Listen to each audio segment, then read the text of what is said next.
El control social en tiempos actuales. La indiferencia y la ignorancia nos atraviesa de distintas formas a través de la historia. Hay cosas que pensamos que quedaron en el pasado, pero la realidad es que hasta hoy en día nos persiguen, solo que no lo vemos, o muchas veces no lo queremos ver.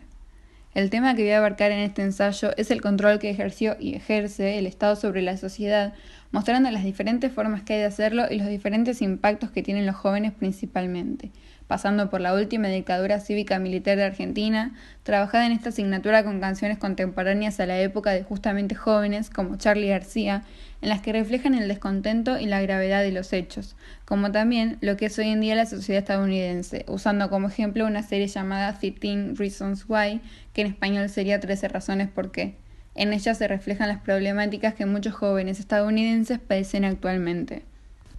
Mi objetivo es llegar a relacionar el control ejercido por los militares en el periodo de dictadura en Argentina con el control que el Estado ejerce indirectamente en los jóvenes y que tiene consecuencias muy violentas a pesar de que no las veamos a simple vista. Al haber elegido la serie nombrada anteriormente, voy a centrarme en los jóvenes estadounidenses, pero eso no significa que solo pase allá, aunque es el ejemplo más claro de todos.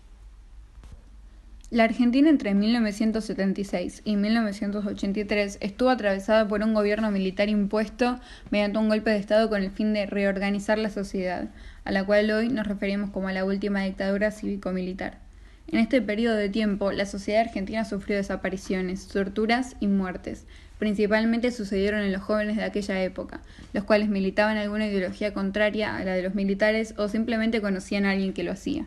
Fueron tiempos en los que las Fuerzas Armadas perseguían y censuraban a toda aquella persona que pensaba lo contrario a ellos, los que creían que la construcción de un país se hace desde la educación y los derechos, y no desde la violencia y la tortura. Muchos jóvenes, por lo contrario, aprovecharon espacios como el arte para comunicar la gravedad de estos hechos, a veces burlándose de los militares, pero muchas veces, y la mayoría, recordando a los compañeros que perdieron la batalla y dejaron de existir. Fue una etapa muy fuerte para todo el movimiento juvenil, pero desde ese momento entendemos que esto no lo podemos permitir más y que los jóvenes somos más que solo un cuerpo que no se interesa por la sociedad, la política y el resto de las personas.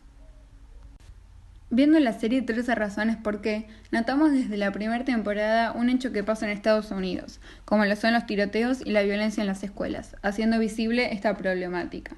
A su vez, la última temporada recorre todos los problemas que le causaron la presión policial y de los adultos durante su trayectoria por la secundaria a uno de los personajes principales, cómo afecta esto en su vida social y a la hora de planificar su futuro.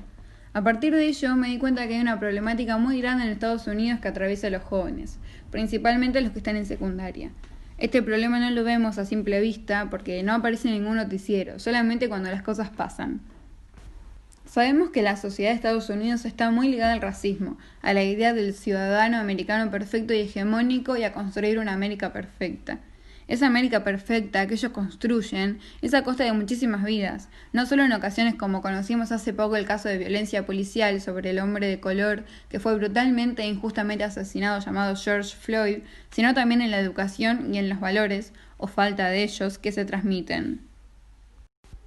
En las escuelas de Estados Unidos hay simulacros por si algún día a alguna persona se le ocurra hacer un tiroteo. Y en lugar de enseñar que aquel que quiere matar a todos no es porque simplemente sea un loquito, sino que hay todo un sistema atrás que normaliza estos actos violentos, y en vez de querer solucionarlos y llegar a la raíz del problema que tenga ese joven y qué le sucedió, se encargan de protegerse de esos actos con más armas, con más policías y controles en las escuelas, tal y como sucedió en la dictadura militar. Se reacciona a la violencia con más violencia.